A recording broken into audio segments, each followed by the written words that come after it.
Welcome to a Zeteo Town Hall, another Zeteo Town Hall, our second today. But we have a very big guest live here on YouTube and on Zeteo.com, on Substack, wherever you're watching this town hall. Wherever I go right now, the only topic of conversation is he going to win?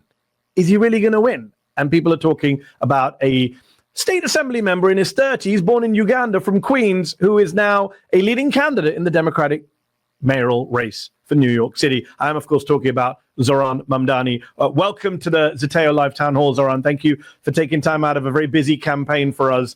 You are, depending on which polls you look at, leading, tied, slightly behind Andrew Cuomo, the former governor of New York. Are you pleased at where you are right now with just days to go till Election Day? I'm excited. We are right where we want to be. We're on the verge of toppling a political dynasty. And we're there because we've seen a groundswell of support from New Yorkers across the 5 boroughs who are hungry for a different kind of politics, one that puts working people first. And that's put us in a single-digit race with just 7 days to go. When you mention political dynasties, I'm thinking of the Atlantic piece that came out recently saying, well, both candidates are from big dynasties, because your mother made Monsoon Wedding, one of my favorite films, and Andrew Cuomo's father was the governor of New York and one of the most famous 20th century Democratic politicians. You're both the same. We are one of the same. I'm frankly in the pocket of big Mississippi masala. You're a big Mississippi masala. All right, so let's talk about where we are. We're days out from the election. These polls are showing you tight. Are you worried about how these things translate on the ground? Because New York's got this ranked choice voting system, which we'll talk about. You and Brad Lander have cross-endorsed each other, the two kind of progressives in the race. How does this polls that we see, how do they actually translate on the ground into actual campaigning and translating into strategy? You know, I think these polls are a snapshot of the growing excitement and momentum, because these are the same polls that about 3 months ago had Andrew Cuomo winning this race by 40 points in the final round. And what we've seen in the last few weeks is us narrow that gap down to single digits, even in one poll taking the lead in that first round. And ultimately, as a result of that, we've seen Andrew Cuomo and his Republican billionaire donors get terrified to the extent that they're pouring in millions of dollars each day. His super PAC now has close to $20 million. And we're seeing an outpouring of attack ads, the likes of which we haven't seen in this city for a long, long time, whether it be on your television, in your mailbox, or on your YouTube pre-roll. This is the nature of this race in this final 7 days, a big question of whether billionaires and corporations can buy yet another election. I saw a Cuomo ad, which you shared, which had your beard thickened and darkened. Did we get to the bottom of that? Was that just an accidental mail, or do you believe that was Islamophobic campaigning from Cuomo? That was absolutely Islamophobic campaigning. And I think it's indicative of a kind of racism that has been normalized in our politics. And as tempting as it is for us as Democrats to think that this is purely the nature of the Republican Party, we're actually seeing it within the Democratic Party. And as I sit before you as a leading candidate for mayor, I also know that I am the first Muslim elected official to ever run for this position in the history of our city, and have gone through this primary having been called by other candidates, including Andrew Cuomo, words such as a monster or being at the gates, language that is more befitting of a beast than a human, and all with this implication that I am a barbarian ready to tear down civilization. And in many ways, it feels like 2002 all over again. And to go to the extent of designing a mailer that artificially lengthens a beard, it is just part of a larger record that Andrew Cuomo has, where he refused to visit a single mosque in the more than 10 years he led this state, which all comes back to this belief that Muslims are not New Yorkers. We do not, deserve the same kind of recognition, nor do we deserve to be considered as being part of this city or this body politic. Yeah, well, I'm originally from London, where the current mayor is serving his third term as a Muslim mayor of London, Sadiq Khan. So there's precedent from one big city to another. If you've got questions for Zohran, we've only got him till 8:20. He's a busy man. Stick your questions in the chat, whether you're watching on YouTube, whether you're watching on Substack. Nicholas Time hasn't got a question, but he says, I've been canvassing since December to help us get here. I'm so proud of what we've done. That's one of your supporters. You've got this great ground game that people are praising. It's not just, on Cuomo, before we go any further. If he's the candidate, will you be endorsing and voting for him in the general? I can't answer that question, because honestly, it's been incredibly disappointing to see the fact that we're even considering a candidate like Andrew Cuomo. He is someone who represents so much of what we need to turn the page on in our own party, and someone who reflects far too much of Donald Trump's record to be the kind of leader that would fight back against that administration. Would you, if you lose, some say you might run yourself as an independent for the Working Families Party ticket in the general? Liking this video? Then don't just watch, hit like, share and subscribe. And tap the bell so you never miss a video or live show. But if you want early access to exclusive content, then you have to head to Zeteo.com and subscribe now. You'll be supporting fearless, independent journalism. My only focus is on June 24th. I'm confident that we can win the Democratic Party in nomination. And unlike Andrew Cuomo, I'm not scared enough to have already secured an additional ballot line for the general election. But you haven't ruled out running as an independent? The focus is on the 24th. Love it. Great. People could hear politicians' answers there. One thing I do say to people is if you were to win, and it would be a political earthquake, I think that's fair to say, Cuomo probably isn't going to endorse you back. Do you think he will run as an independent? Do you think Democratic establishment will go behind Eric Adams? I feel like the Democratic Party establishment is not just going to roll over if you win. I feel like they're still going to try and stop you in the general. Is that a view you share? I think that Andrew Cuomo, so much of his support is premised on this inevitability. And what I've said for a few months is that it is a mile wide and an inch deep. And were we to beat him on June 24th, that sense of the cakewalk that he has been on would be shattered. It would be a house of cards. And it would be very difficult to then reassert that same kind of mythology around himself when he's just been beaten in the first competitive race he's had in a long, long time. Muhammad Amar asks, does Zohran believe that his success so far and his victory can help push the Democratic Party in a more progressive direction, teaching them that it pays to take chances on younger, more leftist candidates? I do think that there are national implications as to this race, because what Andrew Cuomo and I represent are two very different visions of this party. His is a vision that is funded by the same Republican billionaire donors that put Donald Trump back in the White House. Ours is one that builds on the notion that politicians need to lecture less and listen more, that we need to put working class New Yorkers and Americans at the heart of our politics, and that we should be unabashed in our support for policies that would transform their lives. And I think you can even see that in the contrasting analyses that both Cuomo and I have as to why we lost the presidential election. In his own words, he says we lost because we focused too much on bathrooms and sports teams. I think that this was a loss that came as a result of our party having left working class Americans behind for quite some time. And what this election offers is a choice to make the most expensive city in the United States affordable, or to do what Andrew Cuomo's most recent endorser, Michael Bloomberg, has said, which is to keep New York City as a luxury product.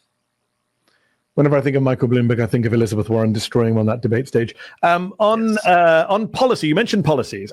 Even your biggest critics would admit you have a lot of policies, right? You're running a very policy-heavy campaign, progressive policies. You've taken hits for that. New York Times, not just Cuomo, the New York Times did an editorial in which they said they went after a bunch of your policies. I want to read one line out from their editorial. Please. It said he favors rent freezes that could restrict housing supply and make it harder for younger New Yorkers and new arrivals to afford housing. One of our viewers says tonight, Andreas Ionu, I probably wrecked that name. What would you say to people who argue that rent control would be economically harmful? What I would say is that about 2.5 million New Yorkers live in rent-stabilized housing right now. They have a median household income of about $60,000 a year, and the profits of their landlords increased in this last year by 12%. There is clearly room for relief for those very tenants who are on the precipice of being pushed out of their own city. And it's ironic to hear the New York Times editorial board say that when in so many of their articles on the news side, as they profile New Yorkers who have grown old in this city and the lives that they have lived, there tends to always be a sentence that ascribes their ability to stay in this city as to the fact that they live in a rent-stabilized unit, that they have some level of predictability as to how much their rent will increase on an annual basis. And we've seen the previous mayor freeze the rent 3 times for rent-stabilized tenants, and we are still here. And ultimately, this is not the entirety of our housing vision. It's one part that is coupled with increasing supply across the 5 boroughs and making it easier to build across the city. So rent is one of your big issues. Transportation is another. Again, to go back to the Times editorial, they say free buses would deprive the MTA of much needed revenue. Two people watching today have questions about transport. Rahu Gore says, how will he provide the funds for free transportation?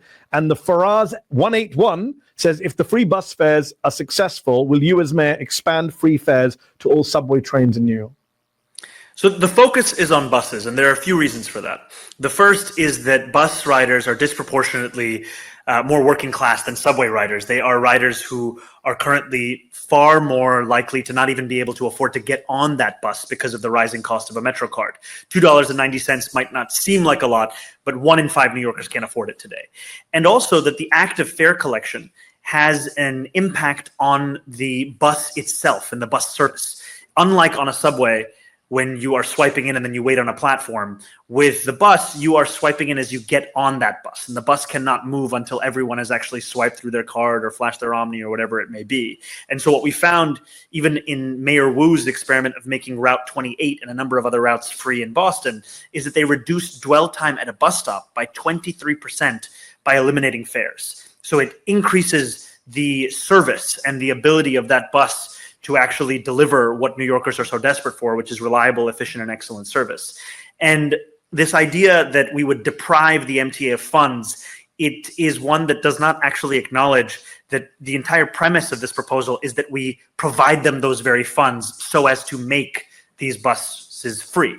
It's not one that we simply command, like Cuomo typically did, an unfunded mandate. It's that we find the $700 million a year it would take to do this, and we do that through, in part, the city budget, in larger part, the state budget. And we've put forward a fiscal proposal that the largest amount of funds, the $5 billion of the 10 that we propose raising, would come from matching the state's top corporate tax rate to that of New Jersey, 11.5%. And just in doing that, from 7.25 to 11.5, that's $5 billion on an annual basis. Let's talk about a big story today in New York. Brad Lander, comptroller, was arrested, violently arrested and detained by ICE and other masked federal agents when he was trying to just ask for what was a warrant for going after an immigrant he was with. That follows Mayor Ras Baraka of New Jersey being arrested, LaMonica McIver, Congresswoman, being indicted, Senator Alex Padilla being knocked to the ground. Let me ask you this, a twofold question. Is it time for Democrats to get behind the campaign slogan that they ran away from, abolish ICE? And number two, you as mayor of New York, how would you deal with ICE? I think what we see in ICE is a rogue agency, one that has no interest in laws, no interest in order. What Comptroller Lander was asking for when he was arrested was for them to provide a judicial warrant signed by a judge. He was asking for them to follow the law, and that was apparently a question too far. And him being arrested is just one indication of the slide into authoritarianism we're seeing across this country. It is the actions of masked men in unmarked cars picking up Americans and New Yorkers, whether they're going in for a regular immigration check-in or they're just in their apartment building lobby like Mahmoud Khalil.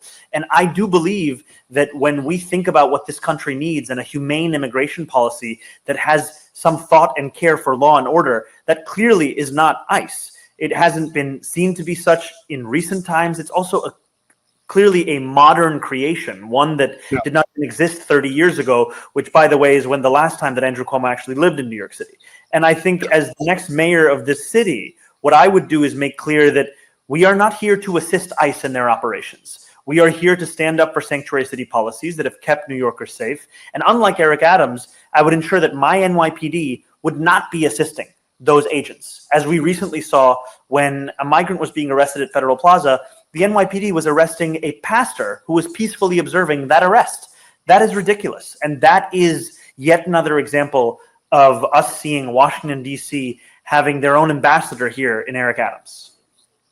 Yes, indeed. And ICE was created after 9/11. It didn't come with the Constitution. It is not a 100-year-old agency. In fact, it's younger, as I often point out, than Leonardo DiCaprio's current girlfriend. Let us talk about, we're running out of time, but I got a lot of questions. Brad Lander, you and him cross-endorsed each other. You're both progressives. I know you both personally well. Why should someone vote for you over Brad Lander?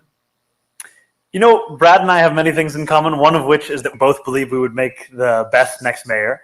And what we've told New Yorkers is that, we each ask that we are individually ranked 1 and that the other should be ranked number 2. I am standing as a candidate for mayor because I believe that my focus on the most urgent crisis facing New Yorkers, that of affordability, and my plan on how to directly address it using every single tool of city government, coupled with the ability to bring in a new generation of leadership, is something that answers some of the most pressing questions in front of us today. And what's been so exciting is seeing just how many New Yorkers this message is resonating with. We are a campaign that, when we began, people described this as an interesting idea at best. We began at 1% in the polls, and now we are less than 10% away from Andrew Cuomo. And that's why these Republican billionaires have spent close to $20 million trying to drown out the message that they never thought they would have to actually contend with.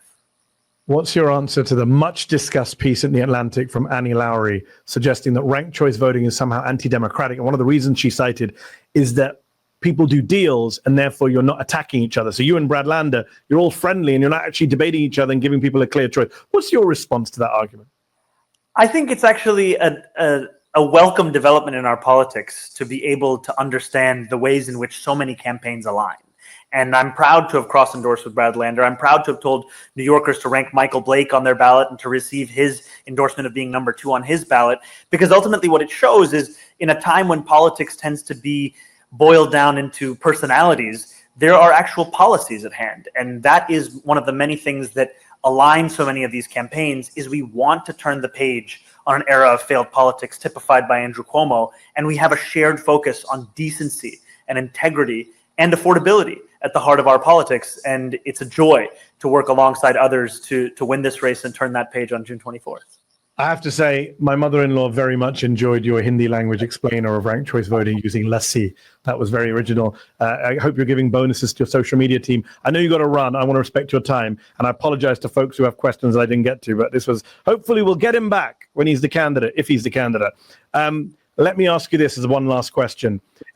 You got endorsed by Bernie Sanders today. Big endorsement, most famous socialist in the country. By the way, do you call yourself a socialist? Yes, I do. I'm a proud democratic socialist. I started calling myself that after Bernie Sanders' 2016 presidential run. So Sanders and AOC, the two most famous socialists in America, both endorsed you. And people criticize socialists and lefties and progressives right now. Oh, it's too ambitious an agenda. You can't do it. How are you going to pay for it? Ro Khanna, who you and I both know, congressman from California, he made a very good point recently saying, no one asked Republicans how they're going to pay for things. Nobody asked Donald Trump, how practical is it to invade and annex Greenland, right? Is the Democratic Party suffering from a complete lack of vision and backbone? Is there this sense that you just need to be more ambitious in what you're offering and screw all the people who are always just obsessed with how you're going to pay for it? Is this going to get through? Have you poll tested it? Where do you stand on the, quote, vision thing? I think it is a sad reflection of our politics today that while Republicans have a limitless imagination, we are constructing an ever-lowering ceiling for ours in the Democratic Party. And it's important to name that this is something that only applies to when we have policies that seek to assist working-class New Yorkers or Americans, because when Andrew Cuomo gave Elon Musk a $959 million tax break to build the Buffalo Billions pet project he sought, there was no question as to how he would pay for it. And even though he promised that for every dollar invested, it would yield $30 in economic benefits, there was no question when it only yielded 54 cents. And ultimately, these questions are only raised when you're talking about making buses free, which would cost less than what I just cited, or delivering universal childcare, which would also cost less than the economic cost we're seeing of the absence of that, which is more than $20 billion just a few years ago. So it is a political choice as to what we focus on. There are good faith questions as to how we pay for these things. And to that, I say we raise the top corporate tax rate of corporations making millions of dollars in profits to match that of the radical socialist utopia of New Jersey. And we increase income taxes on the top 1% of New Yorkers who make $1 million a year by a flat 2%. And after all is said and done, in both of these tax proposals, those same New Yorkers, those same corporations would still pay less than they did before 2016 when Trump implemented his own tax cuts. Zohran Mamdani, we're going to have to leave it there. I know you've got to go elsewhere. We appreciate you taking time out for Zeteo. We hope if you become the candidate, you'll come back and give us some more time and take some more questions. You have my word. Nicely done there. I'll take your word. Thank you so much. Have a great night. You're very welcome. And thank you also to your mother-in-law for watching the video. I will pass it on if she's watching. Good night. Good night. Did you like this video? Don't forget to subscribe to this YouTube channel and turn on notifications. For exclusive content and to support our independent, unfiltered journalism, head over to Zeteo.com. Your support matters.